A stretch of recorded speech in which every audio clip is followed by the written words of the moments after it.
जीवन में हम कई लोगों से मिलते हैं, कई लोगों से वार्तालाप होती, कई लोग प्रसन्न प्रतीत होते हैं तो कई लोग चिंतित प्रतीत होते हैं। किंतु यदि आप ये समझने का प्रयास करें कि कौन अधिकतर प्रसन्न रहता है, कौन अधिकतर चिंतित रहता है, तो आप ये पाएंगे कि वृद्ध और युवक अधिकतर समय चिंता में रहते हैं। दूसरी ओर बालक सदा प्रसन्न रहता है, चिंता की एक रेखा तक नहीं। कारण क्या?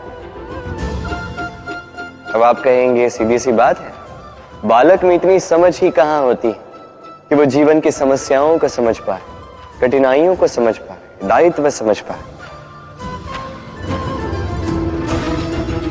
बात ये है ही नहीं। वृद्ध के विषय में यदि हम बात करें तो वृद्ध अपनी बीते हुए समय के विषय में सोच सोच के दुखी हो जाता है। युवक अपने भविष्य के विषय में सोच सोच के चिंता में रहता है आज। किंतु बालक केवल वर्तमान में जीता है और इसीलिए प्रसन्न रहता है। देखिए, बात बड़ी ही सरल है। आप भूतकाल को नहीं बदल सकते। अब यदि आपको अपने भविष्य को और उज्जवल बनाना है तो आज कर्म करने होंगे, आज परिश्रम करना होगा। तो भूल जाइए ना भूतकाल और भविष्य की चिंता को, वर्तमान का आनंद लीजिए, क्योंकि यही वर्तमान आपका भविष्य उज्जवल भी बना सकता है। यही वर्तमान आने वाले समय में आपका वो भूतकाल बन सकता है जिस पर आपको गर्व होगा।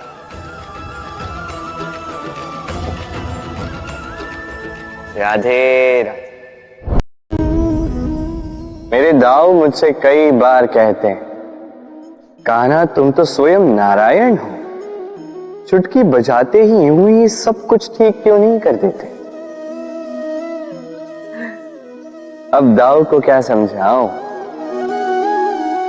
चलिए आप स्वयं सोच के देखिए। सिंह वन का राजा कहलाता है, परंतु क्या सिंह के केवल इच्छा करने से कोई मृग स्वयं चल के सिंह के पास आएगा? क्या स्वयं सज्ज हो जाएगा उसका आहार बनने के लिए? नहीं, कदापि नहीं। किसी भी कार्य को कार्यान्वित करने के लिए आपको प्रयास करने होंगे, परिश्रम करना होगा, तब जाके वो संपन्न होगा। केवल इच्छा से कुछ नहीं होगा।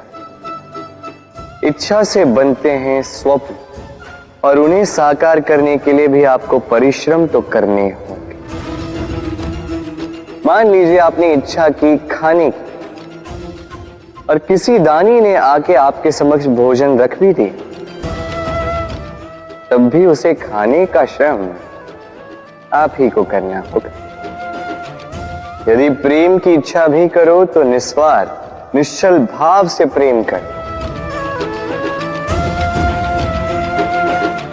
देखिए, आप स्वप्न में तो उड़ सकते हैं, किंतु आपको जीना तो धरातल पर ही पड़ेगा।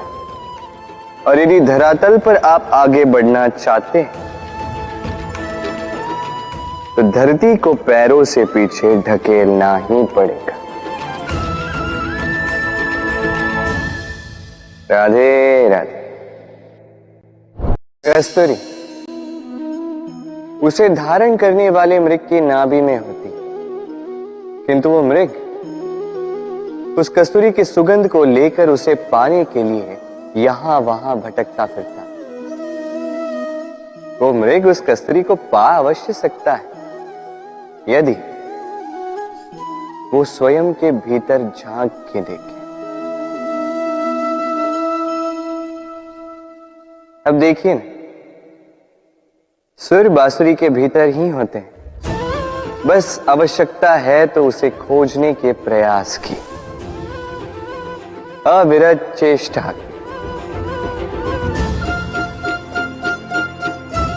ठीक इसी प्रकार होती है हमारी शक्ति जो हमारे भीतर छिपी। सोचिए, जब परमात्मा स्वयं हमारे भीतर है तो हम उन्हें बाहर क्यों ढूंढें? हम स्वयं के भीतर तब झांकते हैं जब दूसरों से सहायता की अपेक्षा ही समाप्त हो जाती। तो जीवन में किसी की सहायता के लिए आस लगाए मत बैठिएगा, स्वयं अपना सहायक बने। रणभूमि में आपको अच्छा सारथी मिल सकता है, किंतु जीवन की इस यात्रा में आप ही को आपका सारथी बनना होगा। राधे राधे। राधा के साथ जब मैंने पुष्पों की होली खेली थी तो आनंद कुछ और ही था। पुष्प यानी फूल, उन पर बरसाए जाते हैं जो विजयी होकर लौटते हैं, जिनके कदम शुभ होते हैं, जो पावन होते हैं। अब जो प्रेमी अपनी प्रेमी का हृदय जीत ले, उससे बड़ा बलि कौन? जो अपने आगमन से हमारे जीवन की धारा बदल डाले, उससे अधिक शुभ कौन? अब जो आकर हमारी मन की पीड़ाओं को निकाल कर उसमें प्रेम के रंग भर दे, तो उससे अधिक पावन कौन? तो हर वो व्यक्ति जो आपके लिए प्रिय है, जिनसे आप प्रेम करते हैं, तो चाहे वो आपकी मां, बाबा, मित्र, भाई बहन, गुरु, उन पर पुष्प वर्षा ना केवल आपको हर्षाए बल्कि उनके मन को भी उल्लासित कर दे। क्योंकि रंग के साथ जब सुगंध मिल जाए तो आनंद 2 गुना नहीं 100 गुना हो जाता है। राधे राधे। इस फल को देख रहे हैं आप? सब जानते हैं कि इस फल से निकला बीज एक नए वृक्ष को जन्म देगा। जो नया वृक्ष इसी प्रकार के फलों को जन्म देगा। परंतु क्या कभी आपने ये सोचा है, फल और बीज का संबंध इतना गहरा है, किंतु वृक्ष की जड़ों और वृक्ष की शाखाओं में इतनी दूरी क्यों है? क्योंकि दूरी आवश्यक है। यदि आप किसी को अपने साथ सदा सदा के लिए रखना चाहते हैं तो उनसे दूरी समय समय पर आवश्यक है, क्योंकि ये दूरी ही है जिसके कारण आपको आपके साथी के महत्व के विषय में ज्ञात होता है। ये दूरी ही है जिससे आपको और प्रेरणा मिलती है कि उनसे फिर से मिले। इसलिए स्मरण रखिए, दूरियां कदापि बुरी नहीं होती। फल से बीज की ये दूरी ही नए फलों के निर्माण का कारण बनती है। प्रेम की असली परख होती है इन दूरियों से। तो दूरियों से भी प्रेम करें और प्रेम से कहें राधे।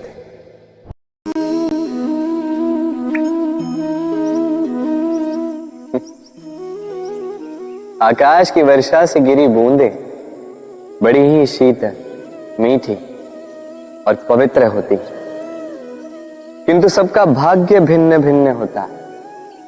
अब देखिए, यदि कोई बूंद केले के पत्ते पे गिर जाए तो ओस बनकर ठहर जाती, प्रकृति की सुंदरता बढ़ाती, जीवों की प्यास बुझाती। यदि कोई बूंद सीप में गिर जाए तो मोती बन जाती, और यदि कोई बूंद सर्प के मुख में गिरे तो विष बन जाती। अब सबकी उत्पत्ति एक है किंतु गुण भिन्न भिन्न है। क्यों? कारण क्या है इसका? कारण है संगति। संगति का प्रभाव बड़ा ही भीषण होता है। चाहे तो आपको आकाश में बिठा दे, चाहे तो आपको पाताल में धंसा दे। अब वर्षा की बूंदें तो ये चयन नहीं कर पाती कि इनकी संगति क्या होगी, उनका भाग्य क्या होगा, किंतु हम तो मनुष्य हैं, हम तो अपनी संगति चुन सकते। तो सोच विचार करके संगति चुनिएगा। ये चयन आपका होगा और इसका परिणाम भी आप ही को भुगतना होगा। राधे राधे। सर, ये शब्द सुनते ही मन में एक आकार प्रकट हो जाता, एक विष से भरे फुंकारते हुए भयानक से जीव का। यदि ये सर्प किसी के घर पे मिल जाए तो कोलाहल मच जाता, लोग सुरक्षा का प्रबंध करते हैं, भीड़ इकट्ठा हो जाती है उस सर्प के प्राण लेने के लिए। किंतु यदि वही सर्प किसी मंदिर में पाया जाए तो क्या होता? लोग उस सर्प के समक्ष अपना शीश झुकाते हैं, प्रार्थना करते हैं, हाथ जोड़ते हैं, दूध पिलाते हैं, स्वयं शिव जी का आशीर्वाद मानते हैं। अब इस विषय में आपके क्या विचार?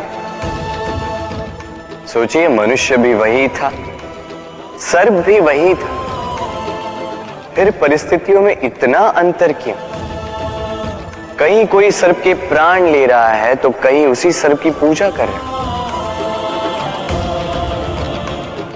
अंतर का कारण है संगति और स्थान। जब वो सर्प शिवजी की संगति में था, मंदिर के पवित्र वातावरण में था, तब वो हमारे लिए देवतुल्य हो गया, अन्यथा तो वो हमारे लिए शत्रु ही था, है ना? तो अपने जीवन में संगति और स्थान का चयन सोच समझकर कीजिएगा, क्योंकि ये संसार आपके व्यक्तित्व का ज्ञान आपके संगति से ही करता है। और हां, यहां बात धनी या निर्धन की नहीं है, यहां बात है संस्कारी और सदाचारी के साथ की। सदाचारी का साथ सदैव सम्मान का कारण बनता है। राधे राधे। संसार में ज्ञानी कौन है? वो जो वेदों का अर्थ समझता है, या वो जिसने जन्म और मृत्यु का रहस्य ज्ञात कर लिया, या वो जो 64 कलाओं में निपुण? नहीं, संसार में ज्ञानी वो जो केवल एक अंतर समझता है, अंतर मान लेने का और ठान लेने का। शब्द बड़े ही सरल हैं, किंतु यदि ध्यान से सोचोगे तो इसका अर्थ बड़ा ही महत्वपूर्ण है। आइए समझाता। यदि मान लो तो हार, किंतु यदि ठान लो तो जीत। यदि मान लो तो कोई अपना है, किंतु यदि ठान लो तो वो शत्रु। मान लो तो भगवान है, यदि ठान लो तो वो केवल एक पत्थर। बस इस अंतर को समझ लीजिए, संसार की हर वस्तु आपके समक्ष होगी। राधे राधे। दृष्टि